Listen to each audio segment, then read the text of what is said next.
as we enter back into the fray. Oh, Wimpy, Lori Wimpy, bye-bye. Y'all remember Wimpy? Thank you for sharing, Brother Jim. I'd gladly pay you never for your earth, military-industrial complex, your children, your future, your life. I gladly pay you nothing. Give me everything. Get paid nothing.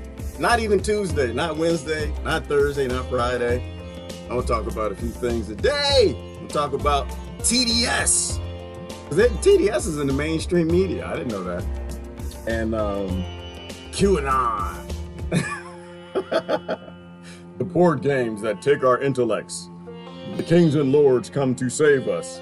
Thank you, Sharon. Rebecca, how y'all doing this morning? Brother Kevin, good morning. Good morning on YouTube. And Megs and Augustine and Tina and Georgia and Daniel, Ivana, Rebecca and Tina.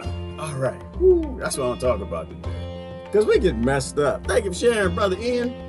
You know what? Everybody's sharing but me. Hold on, I'm supposed to be sharing. Good morning, Carrie. Oh, man. Good weekend. Hopefully everybody had a good weekend. We're still here, y'all. We're still here. We're not dead. I got to share my daggone self. Shit running my mouth already. Coffee does that to me. I get my coffee. I start drinking. I'll do my best to navigate the news. Like the international news. Yellow vest. Did I say yellow breast? I said yellow breast. I did y'all coffee. Oh, I'm sorry. I said yellow breast. I'm thinking about chicken. Y'all think about chicken? Nah, I'm not gonna buy to your stereotype. I don't even eat chicken. Yellow breast vote. Yellow breast protest. That's gonna be in the United States. It's gonna be a yellow breast protest. How's everybody doing this morning? What's important today? What should we talk about today? I want to talk about TDS, and I want to talk about QAnon. I want to talk about people outsourcing their intellects. We need to go back to insourcing. Thank you for sharing, Megs. I just saw that. All right, let me see. Get that there. Press that there. All righty. The amazing painters in France. Yeah, you know what? There was a yellow breast. Well, it was a pink breast protest. I think that was Tina. I think that was in that was at the Vatican, though, wasn't that the pink breast protest? Y'all see that? Thank you for sharing, Cobra. You see the pink breast? They got up there and they took the boobies out. They're like, yeah. They were like something about the Pope the Pope is not a politician or something. The Pope is not a politician. The Pope is not a politician. Did y'all see that? I saw it. I didn't have a choice. That's why you bring the yellow breasts out. It's the people, Americans, to show up. I didn't want to see it. I didn't want to watch it, but I didn't have a choice. I'm a guy. I try my best not to be a guy. I do my best. I fight guyism. Every day I try to fight guyism. I was born as a guy. And that's probably right on topic, too, because you get born as things, you get roped into it, and they tell you how you're supposed to think, how you're supposed to feel, and whatever, and your emotions take over. And next thing you know, you're fighting in struggles you're not even supposed to be fighting in. Thank you for sharing, Anna. Good morning. That's why one of my favorite things is stop the bigotry. Stop the bigotry. Stop the bigotry, because you bite into so much of what you're born as, they don't have to say nothing. Brother Wimpy, Wimpy will come along, military-industrial complex. I gladly pay you Tuesday never for your children today. Get a Federal Reserve come along. I gladly pay you never for your all your ecosystems today. But that's what bigotry does to you. We're born as these little bigots, and we take up these struggles. And you know, I was thinking about this weekend. Always trying to process things that kind of equate to the art of war and how we're all played against each other in these games. Here's what I was thinking.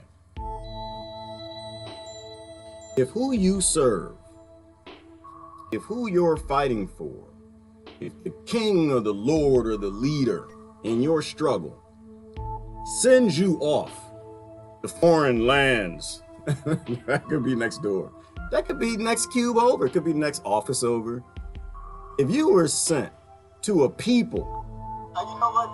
that aren't your enemy, and they get you to make enemies that aren't your enemy, that's not your leader. Well, I don't believe in leaders, but that's not anybody you should follow, right? Because think about it like this. If someone is encouraging you to make a foe out of people who aren't your foe, they're not your friend. Damn sure ain't your children's friend. They're not on your side. They don't believe in your plight. All they're doing is they're trying to set up a sustainable conflict to keep you fighting in fights you shouldn't even be in. Thank you for sharing, Wilhelmina. Thank you for sharing, Jack. If the leaders of your struggle send you to make new enemies, not the enemies that created the struggle, but if they send you to make new enemies, they have no passion or interest in your struggle. They're there for one reason. They are there to make a sustainable fighter and a sustainable struggle out of a problem that you want to go away, that you want to go away. I saw this in the civil rights movement. I see it with the feminist movement. I saw it with the children's rights movement, and I see it now. I see it now. Think about, and I'm talking about all kinds of things. There's a whole bunch in here, right? It's not just religion and race and ethnicity and nationalism. It's even with this military-industrial complex. I'm going to look at a quick discussion that I think Ron Paul was having with someone, and someone else, really intelligent lady, came in later in the discussion. If the Pentagon sends you and creates enemies of people who don't even know you exist, couldn't care you exist, live out in some caves in the desert, growing some food, olives, want to be left alone, and they send you out there to create enemies where there are none, but you got real enemies that are after you, that's someone that's just trying to make a sustainable struggler out of you.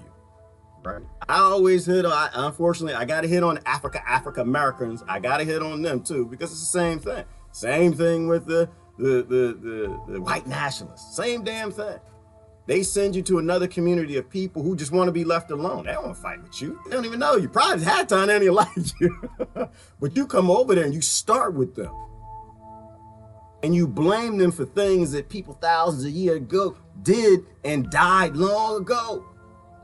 They don't care nothing about your Black Lives Mattering. They don't care nothing about your White Lives Mattering. They don't care nothing about your Blue Lives Mattering. All they care about is making a career on you struggling.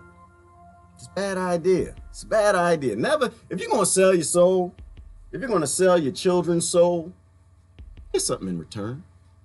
If you're a seller, if you want to sell out. I'm not a seller. I have not. I tell people, at least price your soul. If you're going to sell out, price your soul. Don't get nothing in return. These people are getting book deals and careers. These people are getting defense contracts. These people are making big money. These people are getting nations. These people are buying struggles. And you're not getting anything in return. Your kids ain't getting nothing but debt in return. These Federal Reserve, these central banks are getting your earth. And you ain't getting nothing back. How dumb is that? I do want to talk about TDS a little bit. I want to talk about QAnon because I didn't know this. I saw on accident, I saw a mainstream news report. I do my best to avoid them, but they were actually talking about TDS. So we're going to talk about TDS a little bit, QAnon. Why? Well, first question, I asked the question. Y'all believe TDS? Do y'all believe Trump is the cause of all the problems in the world? Do you believe Trump is the cause of 50% of the problems in the world? Do you believe Trump is the cause of 20% of the problems in the world? What do you believe? Do you believe QAnon? Do you believe Trump is taking on deep state? Because this is what I was looking at.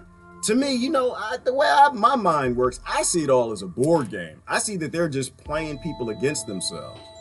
And it looks like the QAnon people ain't getting a damn thing in return. And the TDS people ain't getting a damn thing in return either. But they sure believe it, don't they? And I can't figure out why, for the life of me. They come along and all right, I'm gonna show you some of this. I do want to show you some of this. I don't get it. This was a good, before we get into the whole TDS, because it's two sides of a battle that have nothing to do with any problems in the world. They have nothing to do with reality. No, TDS is Trump derangement syndrome. TDS is the opposite.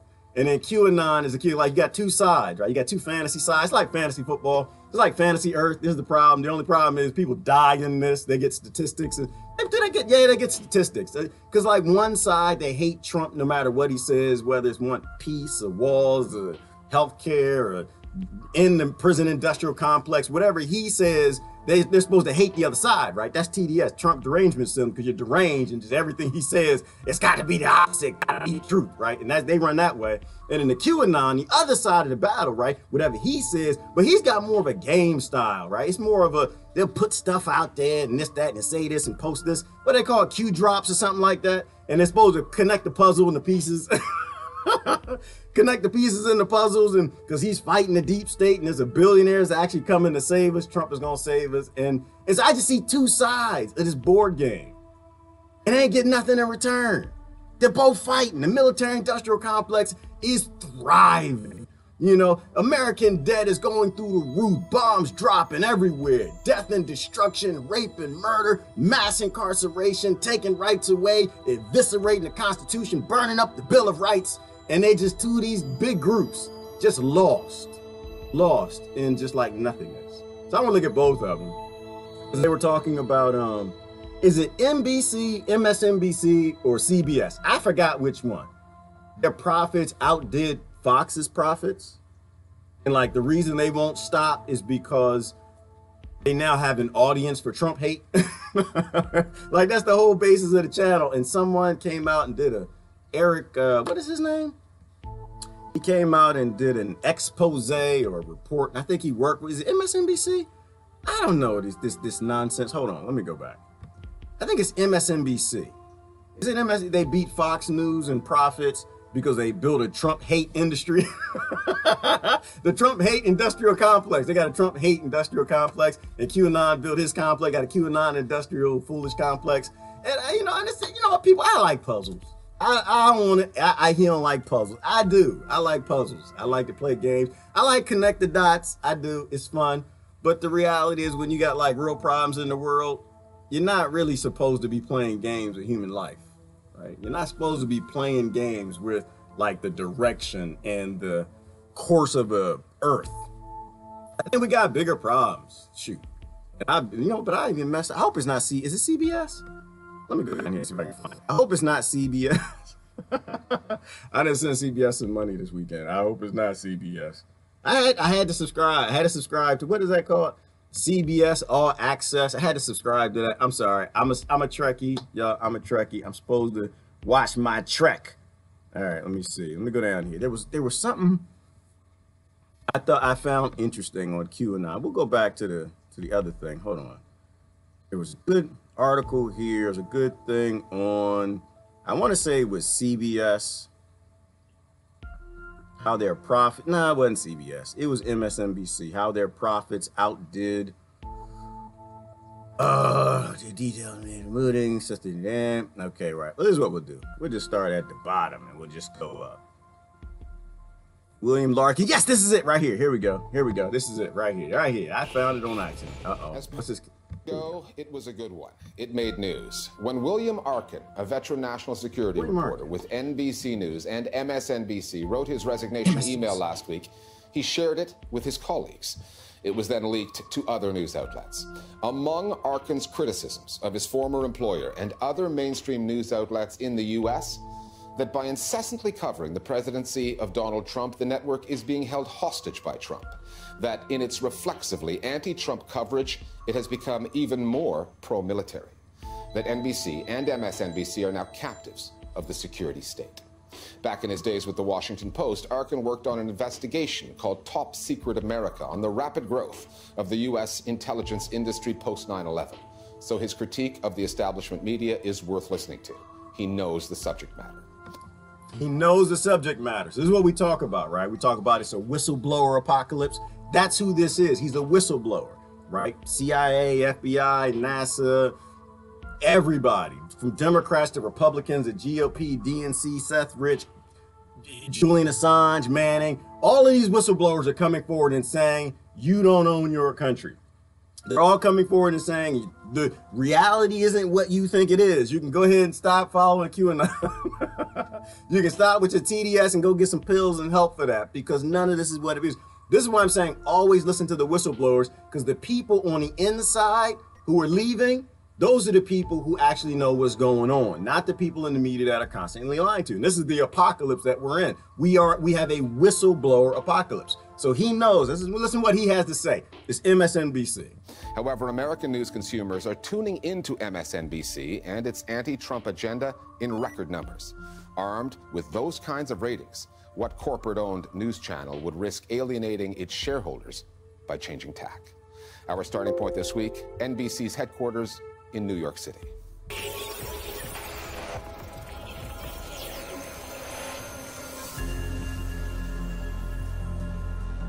William Arkin in his resignation email to his employer on the perils of Trump derangement syndrome, the impulse to oppose any and all of the president's policies regardless of their merit.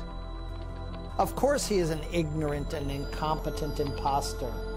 And yet I'm alarmed at how quick NBC is to mechanically argue the contrary, to be in favor of policies that just spell more conflict and more war. Really? We shouldn't get out of Syria? And by the way, we're knocking the hell out of ISIS. We'll be coming out of Syria like very soon. So to recap for everybody, Pentagon, not happy. Putin, so happy. We shouldn't go for the bold move of denuclearizing the Korean Peninsula? Why did that happen? What was that for? No U.S. president has ever agreed to meet with a North Korean dictator before. And even on Russia, do we really yearn for the Cold War? In almost everything we see, hear, touch, and feel and smell, it's Russia. And don't even get me started with the FBI. What? We now lionize this historically destructive institution? Yeah. Everything's just so anti-Trump. There's no conversation about whether or not these are actually positions that have merit. There is no conversation about whether or not we should have even gone into Syria, whether or not it's even legal. We don't see like actual coverage of what's happening, except for to condemn the president for not wanting to be there. Exactly. Oh my God! Ah! Oh shoot! I'm sorry. He scared me a little bit. Got scared. That sank. I forgot he's in the. Oh, I can't do this with him behind me. Hang on. I can't do it. I'm sorry. I'm not a sank person. I don't sank. I just. But he actually said some things that were true in this. Well, pause for me. Let's put the sister behind me. I can't do TYT. I'm sorry. I can't do it. When you pick a side, I'm done with you. That's just how it goes. It's how I work. When you pick a side, I'm done. You pick, and he picked a side, so I can't get with him. So, but this is good. This is good. This is therapeutic. Like, we're having a discussion, right? And so they've built up a Trump hate industry. Literally, a Trump hate industry. People tune in because they want to see what dumb thing Trump is doing next. Now that people say, again, I got a lot of Trump friends. They still believe he's fighting the deep state, and we'll deal with them in a minute. But the delay of conversation, right? The selling of your soul, the outsourcing of your intellect because you already bought into this concept of Trump is bad, orange man bad, Trump derangement syndrome. Everything he says, we got to do the opposite. And so we walk into like this military police state destroying the planet. They remain control because you don't talk about any issues. Everything is about the opposite of what he says. It's like a bad episode of Sesame Street. Damn it. Y'all remember Sesame Street? What was the game on Sesame Street? It's like the opposite game, so people die. It's like one of these things. Is that the one? I forgot. It's a Sesame Street game where you're supposed to do the opposites. But we're messing up. We're like playing a board game with the planet, human life, and like the control of the country. So this is deep to me. This is what I think. And I don't know. This is Al Jazeera. Okay. This is Al Jazeera. But he is from MSNBC. And he's explaining to you how basically they completely sold out. They were going this direction anyway, following the Pentagon, the military industrial complex. Now, what are they getting in return? They're getting something though, right? Because they're getting news, they're getting viewers, they're making money, they're selling ads, they're getting everything, right? So it's no wimpy, I pay Tuesday. But what are you getting? Not a damn thing for 4 to 8 years. Not a damn thing.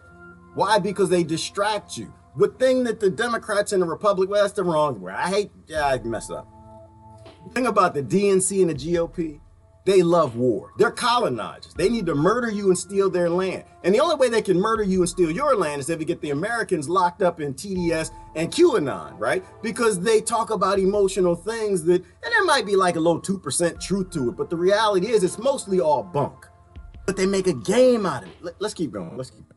Wanting to be there. He has earned 98% of your ire. His name up. Don't ruin it by actually being reflexively against the 2%. That makes sense. We should definitely get out of Syria. Stop. We should 100% get out of Afghanistan. But it's irrelevant what I think. Yes, damn it, it's irrelevant what you think, because I don't like you. I think you shouldn't be on television, but that's just me. So there ain't no 2%. Trump ain't doing no 2% right. Trump is doing the same amount right that every single president does. And he, every now and then he'll slip and say something anti-deep state, anti-war. But for the most part, on everything important, all the presidents do the same thing. And the ones that don't get murdered. So, but Sank, not the 2%. Shut up. Shut up. But he is right about the war part. A huge percentage of the right wing and a huge percentage of the left wing who want to withdraw from those wars. So are any of them represented in the media? And the answer is no. He's right. The media has decided we're going to put up a wall, if you will, of fear and loathing against Donald Trump. Everything about Bill Arkin's critique with regard to the mainstream media's treatment of Donald Trump is false. The idea that they are anti-Trump, well, no, they're in the business of telling the truth, and Trump is in the business of lies. Let me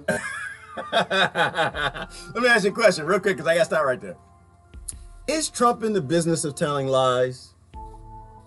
And is the mainstream media in the business of telling the truth? This is how my intellect works. Trump is in the business of making money. He's a billionaire. That's what they've always done. Grew up with very rich people. That's what they do. And if the making money requires you say the truth, they'll say the truth. If making money requires you to lie, they'll lie. The media, they're in the business of selling whatever you'll buy. If you buy that Trump is racist and you're not, because I don't believe none of that, because everybody I know is racist. Everybody I know. Not racist, the hard word. It's more perceptionist, but I don't believe none of that. But if you'll buy something emotional, they'll sell it. So they're in the business of making money.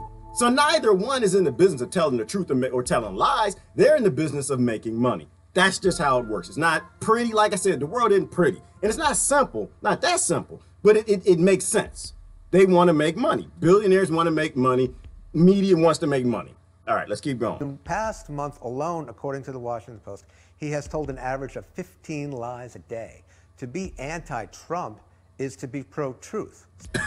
Now, I believe that, though. I believe 15 lies a day. You don't get to be on a Twitter thug unless you tell 15 lies a day. I agree. But how many lies a day does the mainstream media tell? 150? 1,500? 1,000? 15,000. They lie all day, right? They are aficionados at selling papers. They are aficionados at posts. They are aficionados and always have been. They have 50, 60 years worth of lying. They've got the Propaganda Act. They got Clinton's Breakup and Telecommunications Act. They got all these things on their side. They are a fine-tuned engine of lies to sell papers. Trump just a baby lie, a little baby lie. Baby lie. And the fun thing, this is what I like about it, because when he lies, he gets caught. That's why he's not a good liar. He ain't a good liar. That's why y'all need to stop it with this. Obama, he'll lie to y'all like, oh, it's nutritious and delicious. Y'all believe it. The Bush said, oh, yeah, go get him. He's a cowboy. You know, everybody believe the lies, but then you get a Trump in there, and it's like, this is what I'm saying. Bull in the China shop, thumbs up. Deep state and China, you know, smart people, intellects, and running the deep state, thumbs down. Because I want somebody I can see the lies. I want somebody who so they got so much money, they don't even care about the lies. They don't even care. Like, I say this, I put the Trump hand up. That's why. All right, let me stop. I'm just saying, if we're going to have somebody rule the world, we need no secrets. Y'all not gonna give me no secrets. I keep asking for no secrets. Nobody give me no secrets. So if y'all gonna have secrets, I need somebody in there that doesn't do good lying. That's all I'm saying. That's all I'm saying. The rest of the Republicans, the rest of the Democrats, they lie too well. All right, and y'all believe it because then they got the Bibles and they put the hand. Did y'all see? Oh, hang on, I gotta stop for a minute. Do you know Pompeo got a Bible on his desk? Did y'all know that? He started out his speech. He's telling everybody, I got a Bible on my desk, and I gotta find the speech. Somebody got the speech, gotta put the link. I haven't seen the speech. I was like, what? You got a Bible on your desk? I need to see a picture of this. I don't believe this. I don't believe, because I don't even think he'll do it. It won't be a real Bible. He put a Bible in his desk. It just, boom, it is just set up and fire. I don't believe none of that. The Republicans are good at that. They'll bring out the conservative thing, and conservatives, I love y'all to death, but y'all don't read your Bible and scriptures about murdering people and killing and raping, stealing and looting countries and land, let alone pens and paper clips. But they get that whole emotional thing going. So they get the Bible thing going, they get the racist thing going. Y'all get all emotional. QAnon, TDS. All right, I'm keep going. It's a stage show. It's kabuki theater. It's kabuki theater, and I want you to insource your intellect. That's what I want. Insource the intellect. Insource the intellect. Ignore where you were born. Ignore the bigotry you had when you were born, and just insource your intellect. Insource it. All right, here we go. So I don't give any of our I don't like this guy. Critique on those particular issues any credence whatsoever. Some aspects of this story are unique to the Trump era, but not all. American and coalition forces. Whether it's the Bush administration invading Iraq in 2003, we will hunt down terrorists. Obama ordering the bombing of ISIL in Syria in 2014, or Donald Trump conducting airstrikes against Syrian government targets in 2017, the coverage is one-sided, and the voices reflect that. Why didn't we take out all of his military capability? Like all three U.S. 24-hour news channels, MSNBC hires ex-military and intelligence figures, many of them now employed by the defense and security industries. The networks call them analysts, which is misleading because many of them are advocates. According to William Arkin, the preponderance of those voices and how much airtime they are given on stories such as Trump's recent decision to pull out of the Syrian conflict are evidence that U.S. news networks have become captives of the security state. So when I started as a commentator on MSNBC and NBC in 1999, there were others who were from the academic world, there were others who were activists. Now, all we hear are retired generals and admirals and high-level government officials. All of you have so many credentials, we don't really know where to start, but let's start with the general. He's the only one of us who has 4 stars. It's like this worship of war, right? Like, this is the problem that I have. I know I say that all the time. I got a lot of problems. I know my friends, the people don't like me, they're like, yeah, he got a lot of problems. He got a whole lot of problems. I can't even make a list. This is the problem that I have. You're worshiping war. You're worshiping cold wars. You're worshiping everything but peace every time you tune in, every time you watch the news, every time you share the news, every time you buy the paper, every time you just tune in because you want to get the next Trump hate or Trump love to go to the office and fight with somebody. They think that's what you want to see. So they play more of it. But, you know, the biggest problem I have, the other big problem I got a lot of big problems, is I believe in automation. I believe in the human race. I believe in some weird hippie stuff. I believe in this weird thing called sentience, where you don't murder yourself. You don't kill yourself. You don't destroy the future for the next generation, where you use technology, automation, you use all the things we create, all the inventions to help the human race, not to kill people in the human race. But here's the reality. If we live in a time of war, don't matter what I say, doesn't matter what you want, doesn't matter how sentient you are, doesn't matter what we think about peace. Everything invented, all technology, those 5,000 patents that they're still holding up on energy, mostly energy, they'll never help the human race, right? Because in a time of war, that's what the war machine's gonna do. It doesn't have a choice. So if we're cheering people because they got 4 stars, 3 stars, 2 stars, this, that, major, and I came from a military family, so it's not easy for me to say this, but it's just the reality. If we live in a time of war, your children are the lowest priority. Bottom line, lowest priority. The highest priority is war. That's what politicians will do. That's what these representatives will do. It's a requirement, right? Because they buy into the nationalism, bigotry, and that's their job, it's their career, it's what they're required to do. They're required to fight the enemy. And this is how I started off in this first statement. If you're following a leader and they're sending you to make enemies of people who are not your enemies, they're not trying to help you. They're not trying to protect you. They're not trying to protect your children. They're trying to make a sustainable war out of you outsourcing your intellect and your peace to them. Are y'all paying attention to that? This might kind of making some sense of this sound crazy talk. Let me know, because I think that when we all focus on peace and we require and demand peace, that's what happens. When we stop tuning off, when you see the general coming on television, you turn it off. When you see the war analysts, you turn it off. When you see the CIA guy, turn it off. Why? Because that's not the world we want. We need the media to be very clear. We have zero interest in any of their wars, any of their conflicts, any of their colonization. Like, my God, we live in a time where people who are direct victims of colonization are supporting colonizing parties. They're supporting it all over the world because that's what you do at wartime. The government actually has no choice in it. The media actually has no choice in it. If you tune in, they're going to do whatever they can to sell the papers, because for the first time, MSNBC, I think that's what they're called, they beat Fox out.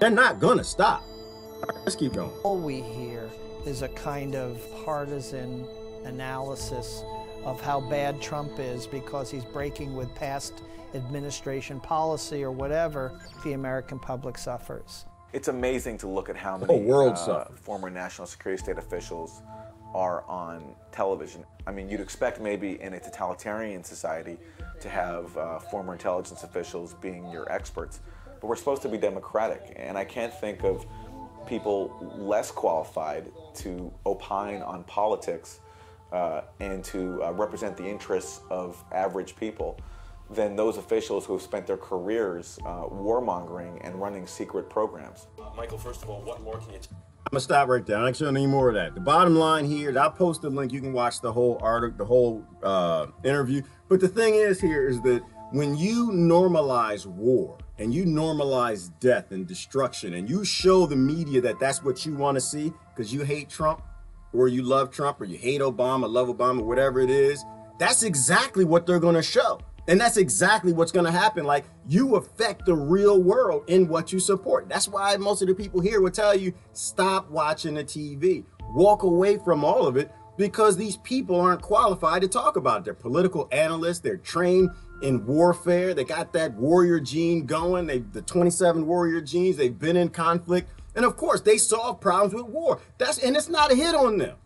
I'm not hitting on the 4-star general, nothing like that. I'm simply saying that this is a bad idea. These people are trained to solve problems with violence. Do you want to build a world with people trained to solve problems with violence? Or do you want to build a world where the people are trained to solve problems with negotiation, right? Like, we can be sentient anytime we want, but we got to act sentient. We got to click on sentient things. We got to support sentient programs, put sentient leaders in charge. But if you put people who are trained specifically to solve problems with violence, then the solution for everything is war. It's like that saying goes, if the only tool you have is a hammer, then every screw has got to look like a nail. And if that's all we support, are this worship of nationalism, this worship of the military, then the military will always have a job to do, because they will always be sent to make an enemy out of people who don't even know you. That's how it goes. And there was another one with the show, we're talking about QAnon. That's the other. All right, hold on, let me see. There was one talking about QAnon on here. Where is that at? I try to go and I try to sift through it and try to find, let me see, Yellow Vest. The Yellow Vests were out, by the way. They were out big this weekend, right? There were more Yellow Vests out than were out the previous weekend. So it's stepping up. And Macron, he came out and said something. What did he say? He's trying to make a new deal and trying to get people to back down, but I don't think he understands the problem. They're not protesting because they want a new deal from their representatives. They're protesting because they actually want a direct democracy. They want control of their government. And you'll never get control of your government if it's representative. It's kind of the same problem in America. You got a bunch of adults who believes in leaders. And as long as you believe in leaders, then you don't get to control your government. You know, we've gone way past this time of adults being represented by other people. You know what you want. You write on the paper what you want. You know, and so that's what they want. But I think he made a statement about it. Let me show you. I'll show you as I click through these things here. I'm not going to get to the one I wanted to show you. There was a shot key blast. So let me say, hold on. Wait, let's go down to the bottom. There was another explosion in Russia, another gas explosion. Again, gas is old, fossil fuels, we didn't went past that a long time ago, but they keep us locked on it. Oh, here it goes right here, the conspiracy theory one. I think this is it right here. U.S. conspiracy theories in mainstream media. Let's take a look at that. No one is going to hand us the agenda we voted for. We must fight for it. They're not giving it to us. They make it very hard. They have these witch hunts. They have all nonsense. And you know what? People are wise to it. And that's why our poll numbers are so high, because they get it. It's a hoax. I truly hope you'll step up, add your name to my list of supporters before 9 p.m. tonight. Oh, that's not good. I'm sorry, I had to pause. I wanted to listen to that because the commercials are important. That was a commercial that's important. Why? Because Trump does that. Like, he uses the conspiracy theories, which were true, a lot of them, to pull people into his guild, his support thing. And that's dangerous, almost as dangerous as TDS on the other side. This is where we get into the QAnon thing, which is interesting that it played that ad, because he kind of plays into that. He is good at what he does. You got to give him credit for that. He pulled in a lot of people who see that America's been bought, paid, sold, sealed, whatever. And so this is how you get these two sides of the different fights. So there's the other side of the fight, the QAnon Have you heard side. the conspiracy theory about Al Jazeera being a secret tool of the Israeli government? Probably not, since I just made it up and put it out there. Conspiracy theories are a growth industry. They can affect politics. Last year, one such theory may have helped re-elect Hungarian President Viktor Orban. Another led to a mass shooting in an American synagogue, and Donald Trump peddled a few of them on his way to the White House. The thing about conspiracy theories is that journalists don't really know how to cope with them. Debunking them fails to convince those who believe that the media are lying to them, and the exposure that comes with countering them introduces people to conspiracies they'd never heard of before. So let's clarify this before we go too far. You're not journalists. We know the journalist is someone who comes out there and they do journals. All right. They go to an area because something happens and they sit down and they talk to everybody. And they got this little pad and pen and they walk around and say, well, so what happened? Well, I seen a UFO and the UFO then flew off. Okay, seen a UFO. What color was it? It was blue. Okay, it turned green. Okay, and you go talk. And what shape was it? It was square. And you go talk to somebody else. They say, I didn't seen a UFO. And what color was it? It was yellow. Oh, it was yellow. Okay, and it was round. Oh, it was round, huh? Oh, okay, you know, you write it down. And they come on television and they're supposed to say, listen, people have seen a UFO. Half the people said it was yellow. The other half said it was blue. Some people said it was square. The other said it was round. We have no idea what the hell is going on. And they don't pick a side. They don't start talking about aliens. Don't start talking about NASA. They say, listen, we seen, you know, they just tell the truth. They just tell the facts just how they are. They have no opinion whatsoever. That's a journalist.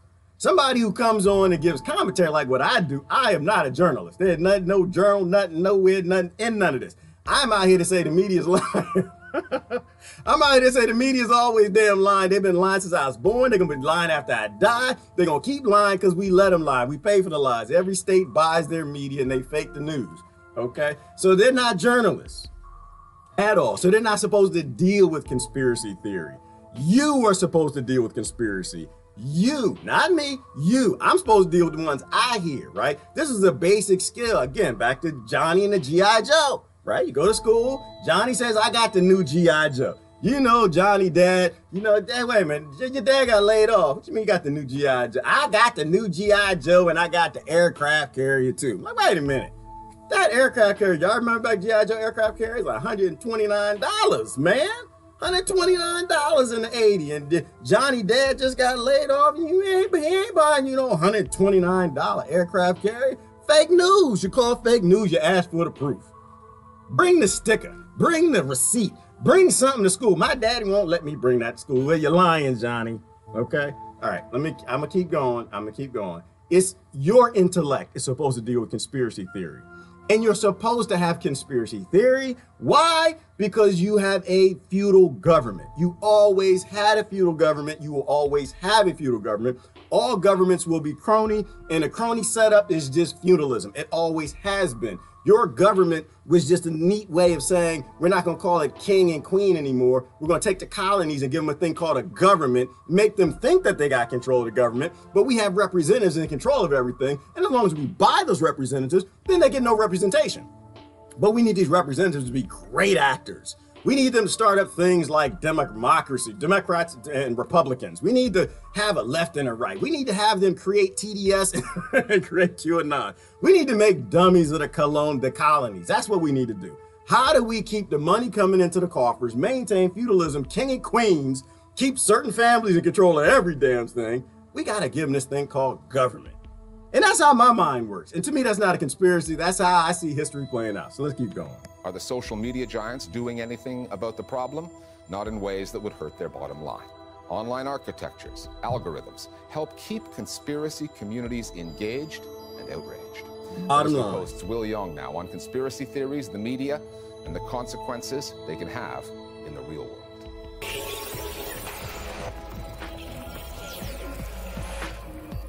Végül csak hazaküldtük a szultánt a janicsárjaival, a Habsburg császárt a labancaival, a szovjeteket az elvtársaikkal, és most hazaküldjük Gyuri bácsit is a hálózatával egyetemben. Uncle George, that is George Soros, hasn't visited Hungary in years. But Prime Minister Viktor Orbán made the Hungarian-born financier and philanthropist a central part of his re-election campaign last March. Polls show over half of Hungarians believe Soros is behind a plot to bring large numbers of migrants into the country. A conspiracy theory that the Hungarian government has been propagating for years. George Soros is a useful character because he taps into this pre-existing far-right narrative about Jewish control. And throughout the years, we've seen this anti-Semitism turn into documented conspiracy theories. This sort of thinking is obviously extremely useful to populist politicians.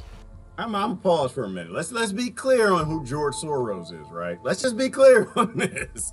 This is not a conspiracy theory, right? This man can't go into certain countries anymore. This man made his billions, his money on destabilizing populations, destabilizing markets, playing monetary systems, basically day trading with human lives. This guy is a monster, all right? That's number one. Let's be clear. Now, is he Jewish or Zionist? I don't know nothing about none of that. I don't know. Somebody posted a link, tell you it is, tell you it ain't. He's not a good guy, bad guy. Besides the fact he's a billionaire anywhere. If you got a billion in any damn thing and people die on the planet because they don't have one of that thing you got billions of, you're a monster. You're a psychopath. Something is wrong with you. He's a monster. I don't like no more of this people post, oh, George Soros is a sweet man. He's a good man. No, he's not. Why do you think he's a sweet man? Well, because he gave $100 million to Black Lives Matter. And how's Black Lives Matter working out for you now?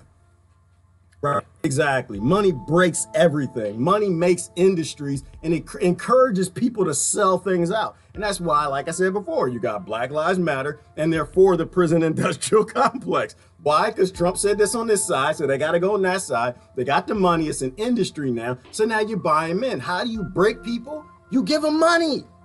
That's how it works. Look at the middle class, right? Look at the massive forced labor that's occurring around the world from the products that their companies make and sell and buy. But they got retirement, they got the Benz, the BMW, they got the house, they got the car. Now the cotton industry is a great thing. They love the cotton, Jim. Damn it, they make as much cotton as they can because they're higher on the plantation than everybody else. Money breaks people, period. Because money is a representation of human labor. So is George Soros a good person? No, he's not. Now, is he in some worldwide conspiracy? I don't know anything about that. But what I know is he's not a good person. And I know if your governments didn't have secrets, then we would know. Because you could do a quick search online, go to the government. What did George Soros do? Who did he buy? Who would he write checks to? And you could just pull it all up right there. But that's what it looks like when people actually run their government. When people don't run their government, then the government tells them, right? So that's number one. So it's not a right conspiracy that George Soros is a bad guy. George Soros is a monster. He is a war criminal. He is a market criminal, and he is not going to the happy place. He will not be with clouds when his day comes to an end, but everybody will worship him. Who want to position themselves as someone who is a defender of the people against outside shadowy forces who wish to weaken their nation. We want them to come in, but we want them to... Populist politicians such as Donald Trump. Do you think somebody's funding a caravan? Do you think everybody's paying for the caravan? I wouldn't be surprised. Yeah, I wouldn't be surprised. I don't know who, but I wouldn't be surprised. A lot of people say yes. The theory that Soros was funding and orchestrating a migrant caravan traveling from Honduras to the US border had reached millions on social media. A series of 12 suspicious packages sent to critics. One turned up Monday afternoon at George Soros' Westchester home. By the time police found the first of a dozen pipe bombs targeting figures on the mainstream left in the mailbox of George Soros' New York residence last October. Days later, Robert Bowers allegedly shot. I'ma stop. So would somebody send bombs to George Soros? Hell yeah, he's a demon. He's a bad guy. Would somebody give money to people to walk up here from Honduras? Hell yes, they would. All right, let's stay focused here. Would they? Why? Because it's controversial. You can make a lot of money. If you got the money to do that, you'll lie to people. You'll use the people as a pawn to make money. Why? Because if they all start walking up here, you can get dummies on one side saying, oh, well, we need to let everybody in and get dummies. All right, that's wrong, harsh word. You can get people on the other side say we need a wall. So do I think billionaires and kings and lords would ever pay people to do something stupid? Hell yeah, we got something called the military. We have a military industrial complex. They pay people in the military, they want to get out to come back from the army, and they're like, no, they're lying about the wars and stuff. They want to get out of it. They give them bonuses. Hell yeah, why? To keep them in. They don't want them leaving, they want them to stay in. So can you pay people to do something stupid? Of course you can. It's called a paycheck, right? That's why everybody flipping out now. I had to get my paycheck from the criminal cartel U.S. government. You know, 800,000 people. You give people money, you break them. All right, but the thing is, it's all about controlling the opposition, right? Because if you do pay them and you get this big apocalypse going and you control both sides of the discussion, then it means nobody talks about anything truthful, which is we destroyed Honduras, which is we destroyed Latin America, which is we destroy everywhere we go. And we never want to fix it because we want to keep making money on it. Because anytime a market, an industry, a U.S. big business starts to lose money in a country because of the government in there, the CIA goes in and topples the government, right? You can control both sides of it, right? That's why I get on this whole Bernie, who they running in 2020? They're running Chelsea. No, it's not Chelsea. They talked about Chelsea Clinton, and they talked about the two people who's supposed to be anti-war, Cortez and the pretty one. What's the pretty woman name from Hawaii? What's her name? What's y'all leader name? Because I don't do leaders. What's her name? The pretty one from Hawaii. Come on, somebody say it. You ain't got all day. What's her name? Somebody on YouTube, Facebook. Y'all know her name. She's from Hawaii. No, not Kamala, but she sold out too, though. They broke her. No, the one from Hawaii. She's Hispanic. Or no, she says she's Native American. She's not. I forgot her name. Anyway, Tulsi. Yes, thank you, Max. Thank you, Tulsi, right? And so, in fact, they talked about it at the end of the last one. If you watch the end of it, she is military industrial complex person, but they buy both sides of the narrative. So the first time I ever heard about Tulsi Gabbard, she was the one that went to Syria, right? She did the report. And I was like, whoa, they got me. I was balled in. I was like, we got an anti-war. I was like, yes. And come to find out, she's taking money too. She picks and chooses the wars that she's for, right? You know, Bernie, same thing. Say, oh, well, he's anti-war. And he took more money and voted for more wars than probably anybody else who speaks anti-war. They always buy people out. You control the opposition. So if you can be a George Soros and you can drop money in Honduras, which I don't know if that's what happened, but is it plausible? Hell yeah, it's plausible. Why? Because if you make money on destabilizing America, destabilizing markets, destabilizing people, then you can do real well. If I were George Soros, hell yeah, I'd pay him to do that. I'd pay him to walk right up there, start all this drama. I'd invest in the wall. I'd invest in bricks. I'd invest in concrete. I'd invest, because that's how this works. And they line all this stuff up and they play everybody well ahead of time. They plan this stuff out decades ahead of time. All right, let's keep going. So do I look at this and do I say, you know, fake news? I'm like, no, George Soros is a bad guy. Nobody's talking about the fact that we keep destroying the nations. They're just talking about, do we let him in or do we build a wall? And to me, that's not a conversation. That's a scam. Always go back to the root cause. In-source your intellect. In-source root cause analysis. We destroyed their nation. Now, whether you agree with me that I think we have a requirement to help fix the nations we destroyed, that's a different discussion. But the reality is we destroyed these nations. We spilled the milk. And neither side talks about unspilling it. 11 people dead at Pittsburgh's Tree of Life synagogue.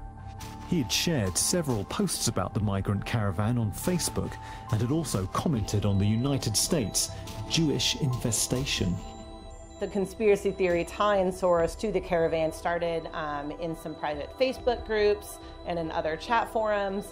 Then eventually people started tweeting about it. Blue Dob starting to sort of make associations to it. A lot of these folks also have affiliates who are getting money from the Soros-occupied State Department. And then from there, it really jumps into the mainstream. There was a video shot in Guatemala.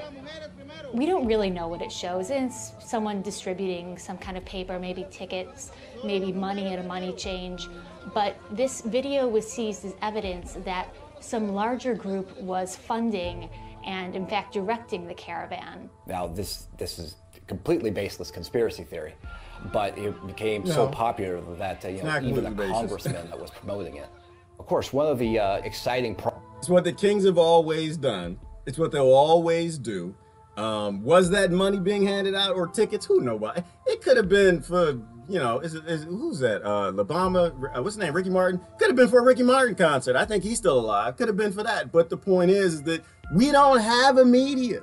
The Telecommunication Act broke it up. Before the Telecommunication Act and Clinton broke that, what would happen is you'd get all these journalists from around the United States. They get in their cars, they get in their airplanes, they'd fly down to Honduras to see what the hell is going on, right? Half of the airplanes would just blow up in midair, get shot down by missiles because the CIA would mess around with everybody gas line and shoot rockets at them. But some of them would make it. They get to Honduras, they look and say, what the hell y'all get in them lines? What, they tell you what it is. But now we don't get to have that because that's why they did the Telecommunications Act and they broke up all the independent media. So you don't have that anymore. And MSNBC is not going to do anything that's going to break their narrative. Fox News ain't going to do anything to break their narrative. And it's not because they're all massive demons and conspiracy theory. It's just because it's just money. You buy it, you believe it. And these are massive mega media companies that just make money on these conspiracies like everybody else. Promises of social media is that there's no more media gatekeepers. But it's also very useful if you're a conspiracy theorist and you think that the mainstream media is not going to tell the story that you think people should hear. And that is one good thing about social media too, is it breaks up this whole, it hurts the Telecommunication Act, right? Because now there aren't many gatekeepers. There aren't as many gatekeepers as there were before. You now have people who can come out here and say, you know what, we disagree. That doesn't make any sense. And they're trying to rein that in. That's what all this censorship is about. But Jews, Freemasons, the Illuminati, lizard people, or aliens are secretly running world affairs have been around. Stop it. Stop it. With the aliens. The aliens are running world affairs. I don't care. Nobody says, shut up. This is my thing. I believe that. Why? Because the aliens came here, y'all called it Muhammad and Jesus and Buddha and Shiva and everybody else, and now everybody's in their own, and 80% of the world believes in certain religions, and so yes. The aliens don't directly control things. They started it because they came and they landed and said, here's some agriculture, some science, mathematics, here you go, here's some pyramids or something. And they left. They was like, all right, we're done. It's up to y'all, figure it out. That's why I got my CBS All Access show. I watch my Star Trek now. Star Trek is back. I'm finally watching it again. Because the aliens want you to evolve and, you're hybrids or something. Exactly, Brother Daniel. Let y'all go ahead and evolve, do your thing. We got a prime directive. We're going to stand back and let y'all figure this thing out.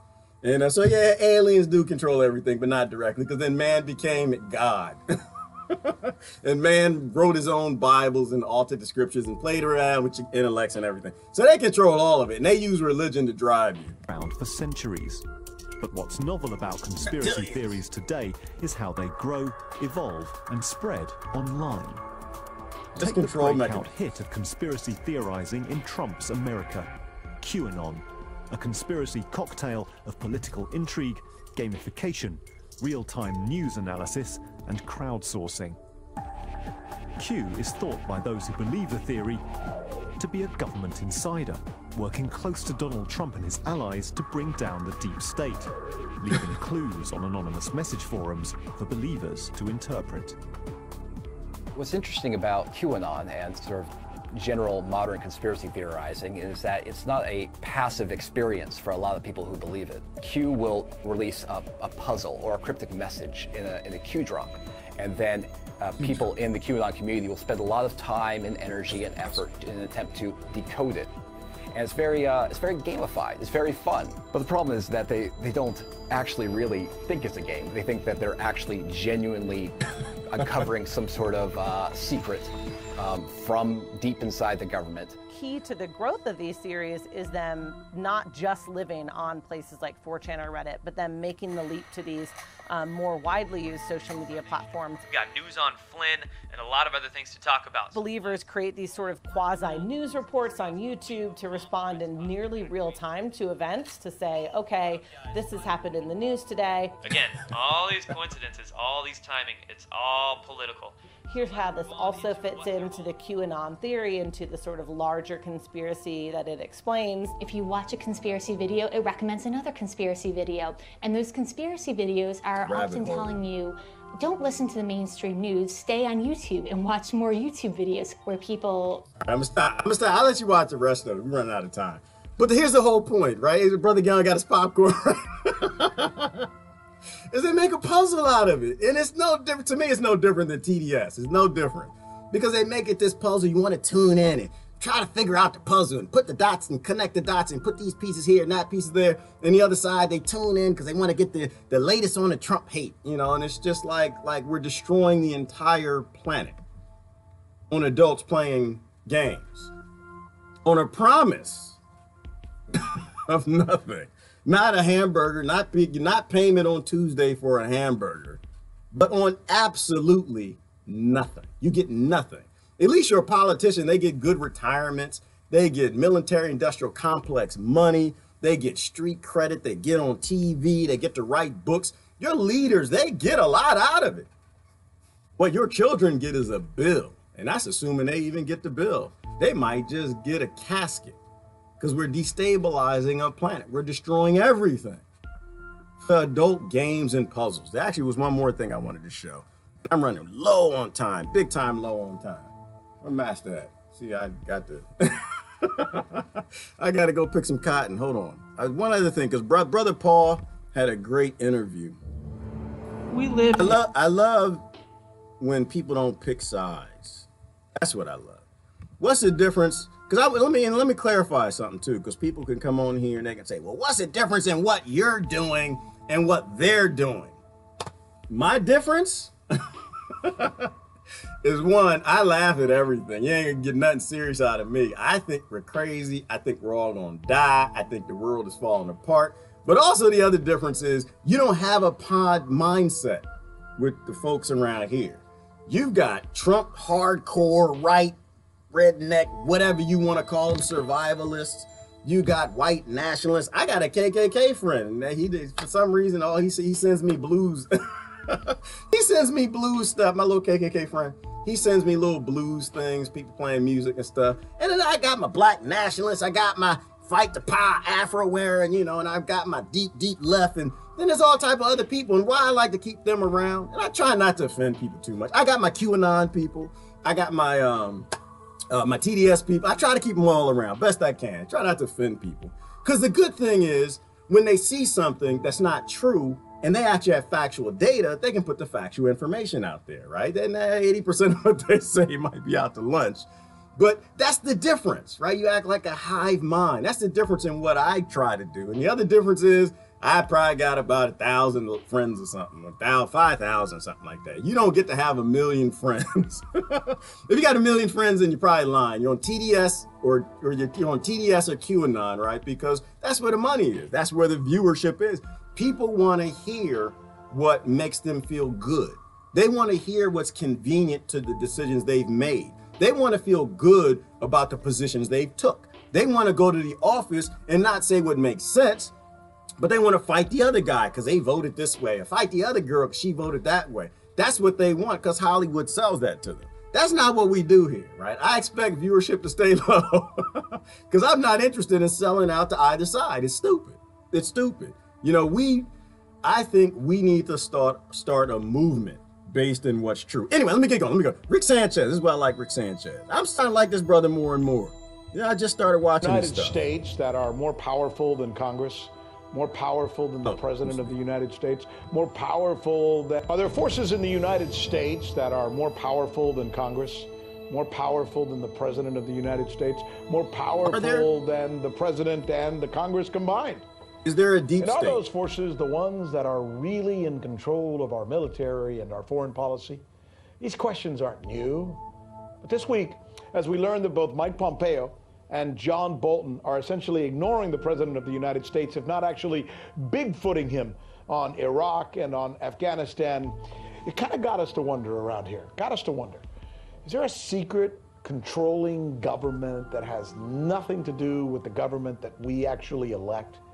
And I'm not talking about tinfoil hat argument of microchips in people's brains and secret signals being set by, through our TV sets and all that crazy talk. That's not what we mean when we say deep state. What we're talking about is a potential combination of big media, political establishments, big money, military industrial contractors, working in synergy for two things: power and money.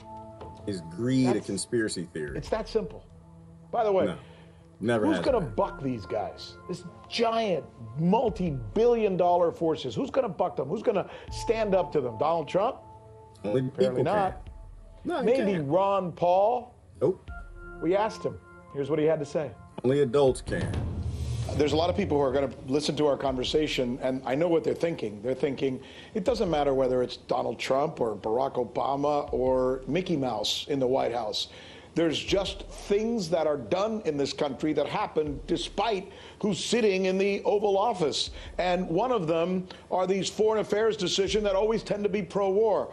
What do you say to those people? Are they right? I think that's true. I think that happens. I saw it when I was in the Congress. If you had a Pelosi and Paul Ryan or a Boehner, they worked very much together, and they always made sure the funding was there. And just recently, the military funding went from $700 billion quickly. We have to pass. It's the end of the year, $770. But the distraction is, of course, what about this $5 billion? To build this war? They distract you from that. But no, and I think to get into leadership, it's not, you don't earn your stripes. That was one thing that I had made a decision even before I went to Washington. And while I was there, if I had set my goal as to become chairman of the banking committee, I would have had to sell my soul, really. And I said, wait, you do exactly what they tell you, you raise a lot of money, and it costs a couple million. Now it's probably $5 or $10 million to deliver to the party. And you have to do that by kowtowing to the powerful special interests, mainly the military-industrial complex. So it's a rotten system. I'm gonna stop. Take a pause. This is why I like Ron Paul. Ron Paul is a whistleblower. Ron Paul went into Congress, and he was the only one I saw that was being booed by Republicans and Democrats. And he left. And now he's still saying the same thing. He's saying the system is corrupt. It doesn't matter whose butt's in the chair because the system is gone. It's all about taking money. If your butt is in that chair, it means you took the money. So it doesn't matter who's in the office. That's why I'm saying that's why the whole TDS and Q anan thing has to stop, because it doesn't matter who you put in office. It's completely useless. Somebody said Cartman 2020. You put Cartman 2020 in office, we'll have a military-industrial complex, we'll have a prison-industrial complex, we'll invade new nations, because it doesn't matter who's there. The only thing that matters is if we undo this whole deep state thing. And this is where the Trump folks, they're not crazy. They know what's going on when it comes to that. The neoliberals don't seem to get that to a degree. You got to open your eyes up. This is just how empires have always worked. Whoever controls the coffers controls the kingdom. All right, there was something at the end. There was a good interview towards the end. Lady said some real deep stuff. I want to make sure that I show that I'm in support of. I don't even know who this is. Hold on. Something we should really know more about. We've asked our correspondent, Michelle Greenstein, to find out more about this. I'm almost passionate about this because, we're talking about our democracy here. And if there is something called the deep state, it really is controlling the people that we elected. We didn't control those guys, the deep state. We controlled the people we thought were going to change the system. But why can't they? Right. Well, there certainly are these agencies remain in power as presidential administrations and as congresspeople come and go, and they operate not on behalf of you and me, but on these powerful business interests, the same business interests that Ron Paul alluded to when he talked about the military-industrial congressional complex. I mean, he mentioned the CIA, and so did you.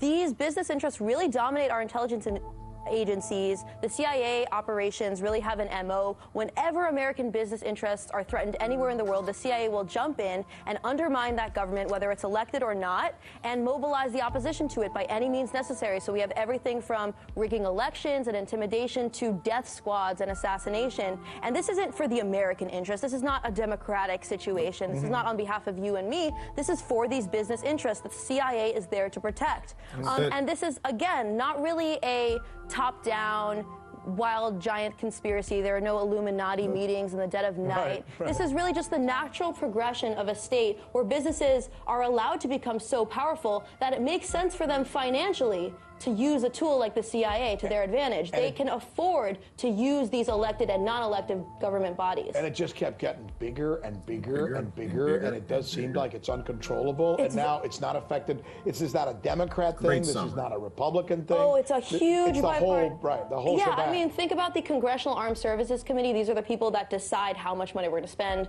on war and which wars and which weapons contractors get them. These deliberations are secret.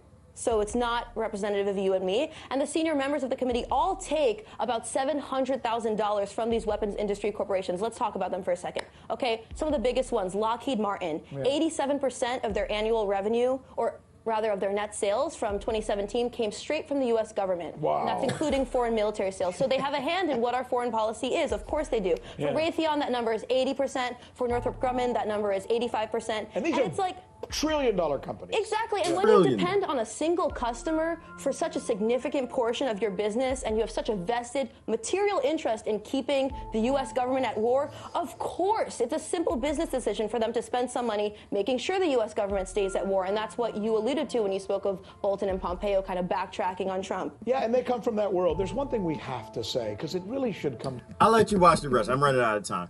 But the whole point is, yeah, she is smart, and she gets it. She's someone who's actually paying attention. They create this TDS and QAnon and all of that, and they buy the media. They roll out all the censorship. Why? To keep you hating Trump, to keep them loving Trump, loving QAnon. And it's just this big board game in death and destruction. But you don't actually run your country. Something else does, right? And it's not a bad thing like Lockheed Martin is the devil. Lockheed Martin ain't the devil. Well, I don't know.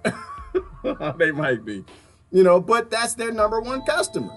You take care of your number one customer, and you make sure that the people have no say and no control in what goes on, because it's just, you got a requirement to increase the bottom line, and they keep increasing the bottom line.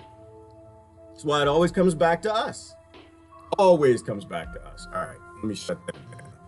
I'm running out of time, so I can get out of here. Look at some comments here. I say last comments. I mean, look at some comments, and I'm gonna get going. Who is that woman? She's brilliant. Her name, what was her name? Michelle. Hold on, wait. Her name was, she's an RT correspondent. It was part of why I watch RT. Michelle Greenspan. I'll post the link. You can, Greenstein, Michelle Greenstein. You can watch the whole thing. But the whole point of this is that we don't actually run our country. We don't run it. There is a deep state. And it's our fault. Nobody else's fault. It's our fault, 100%. We're still reading Q, and we're still hating Trump.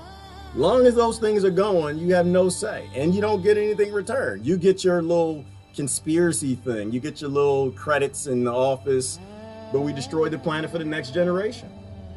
Ron Grindstein. Oh, Ron, is that your daughter? Ron, is that your daughter? Ron, you put your daughter on RT. That's brother Ron. He's always got something deep coming out. All right, let's look at some comments. I'm crazy. We the people should be the only ones to vote on war. It's our kids and our country. Exactly, George. This is why I believe in direct democracy. I'm with the yellow vest. I believe in yellow vest, not yellowish vest. I think that people are adults. They should actually decide what happens in their own damn country. If you don't have a direct democracy, your country is vulnerable. Anytime you got a single point of failure, that representative government, it's easy to buy. But you can't go around and buy. Well, you could buy 240 million people, but it's a hell of a lot harder than if you. So that's why I believe in a direct democracy. The only way y'all can get me cheering any of your 2020s is if they start talking about direct democracy, giving control back to the people. I think we can actually fix things that way. Yes, Susan, she is brilliant. She absolutely is brilliant. First time I've even seen her. But I like this Rick Sanchez show. I have to watch it a little more often. President 2020 has already been selected. Duh, exactly, Alan. It's already a done deal. They already know who it is, and they'll release it to you whenever if they haven't already said it. And they're like, okay, now we got to fight. Get in the struggle. And there's no real struggle. They've already made that decision because they know who's going to make them the money. Either that or they already know they can buy them after the election. That's why I say we need to focus now and fix it now. Stop trying to, we're going to fix it when we get our people back in. No, you need to get with the people who are already in and agree on the things you already agree on. If most everybody's anti-war or anti-prison industrial complex, we're pro-stop colonization, destroying other people's countries, that's what you need to be pushing on, not what they put on the media. We don't need to keep any of that stuff. Ty, no, we don't. Ty's always spot on. We don't need any of that trash. We buy all of the trash. We buy all of the conspiracies given to us by the mainstream media, and none of it's true. It's all deep state owned. The deep state is like an octopus and its tentacles are far reaching and wide. Yes, Megs, they're everywhere because money makes the world go round. And you seem to understand that. Please tell more people. Money makes the world go round, not gestures, not political parties, not politicians. Money makes the world go round and it buys all people. It'll get everybody to sell out. That's why I say you shouldn't have leaders. Wow, she's pretty smart. She is very smart, Daniel. Absolutely. Let me see. And it's worldwide, and this is what the yellow vests are about, standing up to the elite power. Exactly, Laura. The yellow vest, that's exactly what they're about. They're about the only fight that's ever existed in the history of the human race is between the haves and the have-nots. There's no fight between religions or races or nations or churches. None of that ever mattered. None of it. It's always about the haves and the have-nots. And the haves are fantastic at giving the have-nots QAnons and fake news and deep states and whatever they want to do, TDS, to get them to fight it, divide up and fight other poor people instead of fighting the actual problem, which is a profitable system that they always roll out. So we got to tune out. We got to stop tuning into that crap. I'm going up in the comments because I'm gone. Chris says she's a libertarian. I like libertarian, Chris, and that is kind of my background. I believe in liberty, but I think I'm trending towards anarchy. And the only reason I'm doing that is because libertarian is a little too pro free market capitalism. And I love free market capitalism. The problem is we've never had it and we never will have it because cronyism runs the world. And so that's where I don't agree with the libertarian side of it. But I love a lot of it. I love some of the things socialists say and capitalists and all that. But we live in a crony world. The only thing that takes on cronyism is anarchy, not violent anarchy, not what we're told what anarchy is on television, but just about believing in sovereignty and leaving each other alone. And I think we can make progress with that. And that, to me, is largely what the yellow vests are talking about. It's talking about people taking that control back.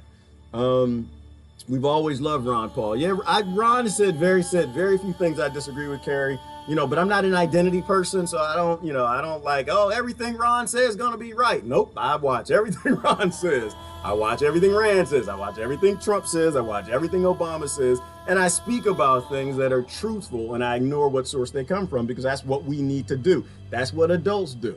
What party does Ron Paul belong to? Megs, I don't know. That's a good question. I know he ran as a Republican. I think he was more libertarian. Oh, that's why you said that. That's why she said it. Oh, libertarian, right. I think he was a libertarian or independent, something like that. But I don't think that I've never really seen him affiliated deeply with a party. Like every time I saw him on the floor of Congress, he was down there. Was he senator? No, he's congressman. He was on the floor and everybody, they were yelling at him. They were booing him. And that's where he kind of got my attention. When I see my enemies, the DNC and the GOP, the people who are like work for the people who bought my country and who are destroying the whole world.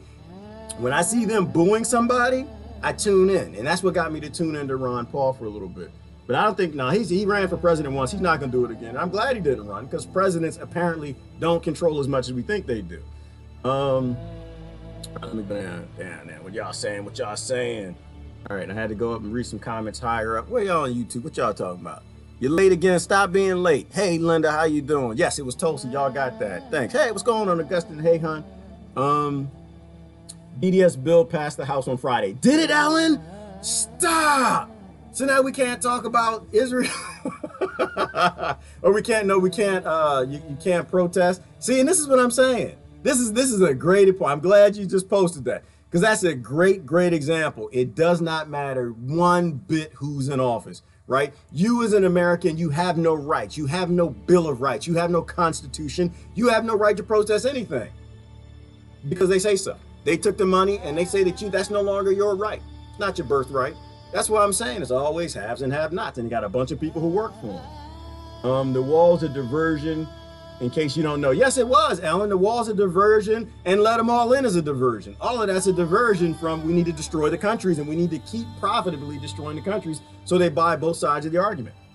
Soros Foundation gave each immigrant in the caravan a $1,000 MasterCard. Oh, is that true, Ivana? Could be. I don't deny it. I wouldn't deny that one bit. My problem is we can't go do a quick bank search to see what happens. We still live in a world where people think it's okay to have billionaires. People think it's okay to have representative forms of government. People think it's okay to have classified documents and top secret. I don't. I think that should be a really quick search. Why, Ivana? Because people die, and people are gonna die, and money's being spent, and we need to find out who's complicit in that crime. And if Soros or anybody else was, we should be able to do a quick search to see that, and we can't see that. That's why I don't believe nothing. I think everything is plausible, but if it actually makes sense from a monetary or power perspective, then it might really be something that's happening. It's something that they've done in history and they do now. Small government was tried and failed. That's why, yeah, it was, Rebecca. I believe in no government. I believe in no government. I think everybody's an adult. I think you can do your own thing. We just need facilitators, not government.